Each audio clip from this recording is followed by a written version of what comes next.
อยากปิดการขายได้ง่ายๆให้จื่อว่าให้เบิ่งลูกค้าเป็นหลักว่าเขาจะเป็นไผความต้องการเขาจะเป็นอย่างละเฮามีทักษะอีหยังสบายดีเนาะมื้อนี้พวกเฮาก็จะมาโอ้ลมกันในเรื่องของรหัสทองคำของการขายเนาะเพราะว่าพวกเฮากำลังสิเปิดคอร์ส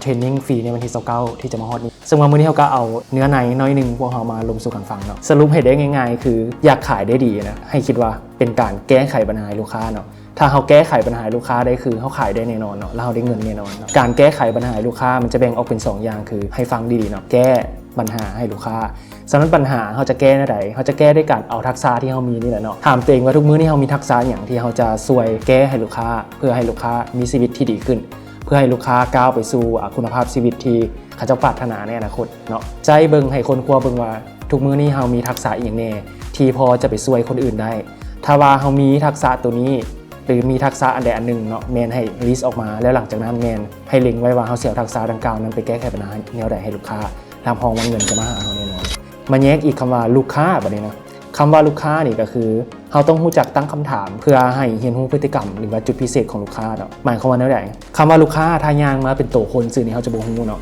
แต่ถ้าเขาอยากรู้เขาจะเลิกก่อนนั้นเขาต้องรู้ทักษะการใช้การตั้งคำถามเพื่อให้รู้ตัวตนเขาจะเพิ่มขึ้นให้รู้ส่วนลึกให้รู้จิตวิทยาให้รู้ความคิดพื้นฐานของเขาเจ้าสลับตั้งคำถามแล้วเขาจะได้คำตอบที่ว่าเขาต้องการและหลังจากนั้นแมนเขารู้แล้วว่าตัวตนลูกค้าเป็นไผปัญหาที่เขาเจ้าเป็นอย่างละเขามีทักษะอย่างเอาไปแก้ปัญหาให้ลูกค้าซะแล้วเงินก็จะได้การขายจะบ่เป็นเรื่องง่ายอีกต่อไปให้จื้อง่ายๆรหัสทองคำของการขายเฮาเบิ่งอีกเรื่องนึงเนาะที่ว่าอยากจะแชร์ก็คือเคยเป็นบ่ที่ว่าเฮาอยากปิดการขายแล้วปิดบ่ได้จักเทื่อหรือว่าปิดการขายแล้วมันเป็นเรื่องที่ยากพรีเซนต์ก็ดีนำเสนอสินค้าดีใส่จิตวิทยาอย่างก็ใส่หมดละแต่ว่าเฮาปิดการขายบ่ได้เคสนี้มันบ่แม่นเรื่องแปลกเนาะหลายๆคนก็เจอปัญหาตัวนี้คือกันฉะนั้นมีสูตรลับคือตัวนี้ใช้ได้ผล 100% เลยก็คืออยากปิดการขายได้ง่ายๆให้จื่อว่าให้เบิ่งลูกค้าเป็นหลักว่าเขาจะเป็นไผความต้องการเขาจะเป็นหยังอันที่2มาให้มาเบิ่งอีกเรื่องก็คือว่าเฮานี่นะคนขายหรือว่าตัวเฮาเองนี่นะมีความเชี่ยวชาญพอแล้วหรือยังความเชี่ยวชาญในวันนี้บ่ได้หมายถึงว่าต้องเก่งโปรเฟสชันนอลเอาแท้เอาว่านะหมายถึงว่าเฮาฮู้ท่องแท้หรือยังกับสิ่งที่เฮาจะขายว่ามันมีคุณประโยชน์อีหยังต่อกับคนที่เฮาจะซื้อเฮาไปโฟกัสแต่ว่าลูกค้าเป็นไผลูกค้าเป็นหยังต้องการหยังแต่ว่าเฮาบ่ฮู้ว่า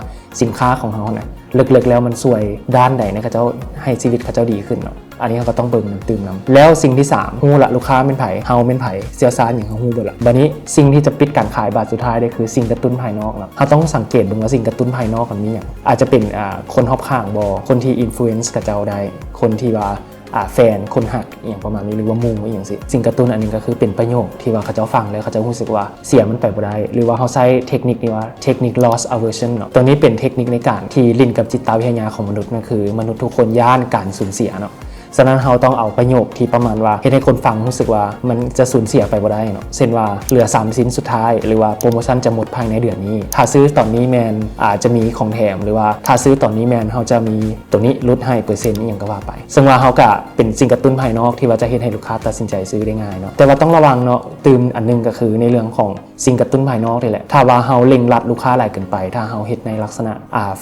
ฟังเนาะมันก็จะเฮ็ดให้เบิ่งคือว่าเฮาไปบังคับเฮาไปขู่เข็นลูกค้าอันนี้ลูกค้าก็จะบ่โอเคเนาะเพราะอย่าลืมว่าลูกค้านี่ก็เป็นคนที่ว่าจ่ายเงินให้เฮาเนาะฉะนั้นเฮาต้องเทคแคร์เซอร์วิสให้คิดว่าเฮานี่ไปเป็นที่ปรึกษาให้กับเจ้าเนาะบ่ได้ไปเป็นขายบ่ได้เน้นว่าต้องขายอย่างเดียวเนาะก็คือไปเซอร์วิสไปเป็นที่ปรึกษาให้กับเจ้าไปบริการเพื่อมอบสิ่งดีๆให้กับเจ้าชีวิตกับเจ้าดีขึ้นอย่างประมาณนี้เนาะอันนี้ก็แชร์กันเล็กๆน้อยๆพอหอมปากหอมคอเนาะเอาเป็นว่าถ้าว่าผู้ใดเนาะที่ว่าอยากเรียนรู้เพิ่มเติมเกี่ยวกับหลักสูตรการขายก็แม่นอยากให้ติดตามกดไลค์กดแชร์เพจเฮานี้เพื่อเบิ่งว่าคอนเทนต์ต่างๆที่เฮาจะมาลงนั้นมันจะมีอย่างแน่หำพองว่ามันจะเป็นคอนเทนต์ที่มีประโยชน์สำหรับทุกคนเนาะถือว่าเรียนรู้ไปด้วยกันแล้วเนาะเอาเป็นว่าแชร์กันไปเรื่อยๆกันแล้วกันเนาะสำหรับผู้ใดที่ว่าต้องการใช้บริการเกี่ยวกับการเฮ็ดการตลาดเกี่ยวกับการฝึกอบรมอย่างต่างๆแม่นสามารถติดต่อทางเพจของพวกเราได้หรือว่าบริษัทพวกเราได้เนาะบริษัทพวกเรานี่มีความเชี่ยวชาญทางด้านการขายการเทรดมาร์เก็ตติ้งและก็การตลาดฝึกอบรมในหลักสูตรต่างๆที่สามารถออกแบบได้ให้กับธุรกิจขนาดกลางและก็ธุรกิจขนาดใหญ่เนาะอันนี้สามารถติดต่อกันเข้ามาได้เนาะฝึกอบรมของเราแม่นเน้นเฉพาะในส่วนของ practical เลยก็คือจะบ่เน้นทฤษฎีแต่จะเน้นการจื้อจำที่สามารถจับต้องได้ให้เข้ากับอยู่กับสมัยใหม่เนาะจะบ่เน้นทฤษฎีที่ว่าย้าย PowerPoint หรือว่าเป็นลักษณะที่ว่าเอาสปีกเกอร์เป็นหลักเนาะตัวนี้เขาจะเอาคู่เข้าห้องมันเป็นหลักเพราะเขาเชื่อตลอดว่าการเรียนรู้การ doing something มันแม่นถือว่ามันจะเป็นส่วนที่ช่วยให้เขาจื้อจำได้ง่ายกว่าการไปนั่งจื้อหลักการ